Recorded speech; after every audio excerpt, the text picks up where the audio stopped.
Hey, it's Sports Biz with LD. I'm Larry Davis. David Cone, welcome to the show, man. Thanks for having me on. I love having you on, man. I tried to get you on a couple of times. You're a little busy, Coney, doing the Yankee games. Yeah, it's those jobs get in the way. Subway Series just over. You know, is it lost a little of the cachet from when it first started? Well, I'm not sure. You know, the format's a little different. The fans are still going to the games. The attendance is still doing well. The television ratings were up a little bit. So, yeah, compared to the original Subway Series, it's probably not quite, as big, but people are still into it. Yeah, the people still come in, whether it's at Citi Field or the Yankee Stadium. Masahiro Tanaka. I mean, wow. I mean, this guy is taking the league by storm, Coney. What is it about him?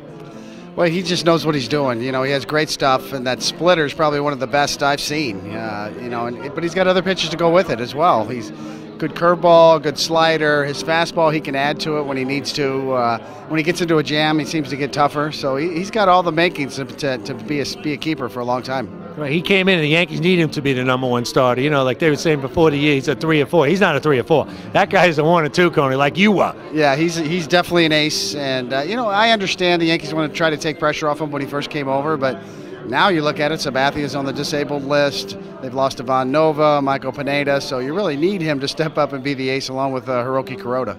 And this year is the year of Derek Jeter. Tell us a little about Jeter. I mean, you played with him, you know him. I mean, is he really what everybody sees? Is he that perfect guy, Coney? I mean, is there anything he do wrong? Well, it is amazing, 20 years in New York, and he's kept himself out of the tabloids for the most part, and still single. So, it's very rare for a guy like that to handle himself the way he has. I really think he's impacted the value of the franchise. The New York Yankees, one of the best franchises ever, maybe the #1 sports franchise in all of sports. Derek Jeter for 20 years really had a major impact on the value of that franchise. And, I know he made a lot of money along the way, but he deserved it. I think you can probably argue that he was underpaid for the value that he's had on that franchise. Yeah. And then you were a money pitcher. I mean, when the Yankees needed you, the Mets needed you, Toronto, all the teams you were on, you were a money pitcher. What was it? What is it about Derek then in the playoffs? And he does turn it up a notch, and in the World Series, how does a player like you and him? How do you guys do that?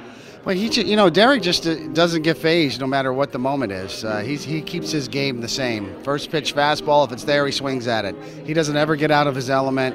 He doesn't ever get too high or too low. It sounds like a cliche, but it's really true. That's the way he is. And, you say some guys rise to the occasion. I think he's just the same. He's just that level guy the whole time. And those big hits in the World Series and those big hits in postseason just were an extension of what he always did during the regular season. We're here at the Ron Darling Celebrity Golf Classic. Before I let you go, we have to talk about the perfect game. I mean, you threw a perfect game, man. Like in the bullpen, did you feel it? Did you have it? Did you not have it? What was it about that day? You know what it was? It was Yogi Berra Day. It was the first time Yogi was back in the stadium, and I remember seeing him before the game. I remember warming up in the bullpen before the game, watching him ride around the park in a convertible. I think it was a Thunderbird, and it just was a happy-go-lucky day. So I wasn't even really thinking about the game. I was just so happy to be with Yogi and get caught up in the moment. So it just really, nothing special, just Yogi. Yogi was the one who was special. Nothing special. Ended up being pretty special, Coney.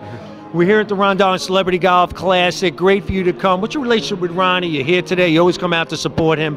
What is your relationship with Ronnie? Well, Ronnie was great to me. When we were with the Mets together, he was took me under his wing, showed me the ropes. I learned a lot about baseball and pitching watching Ronnie pitch. And, a lot of those guys on the Mets were great mentors. And I'll always be thankful for that.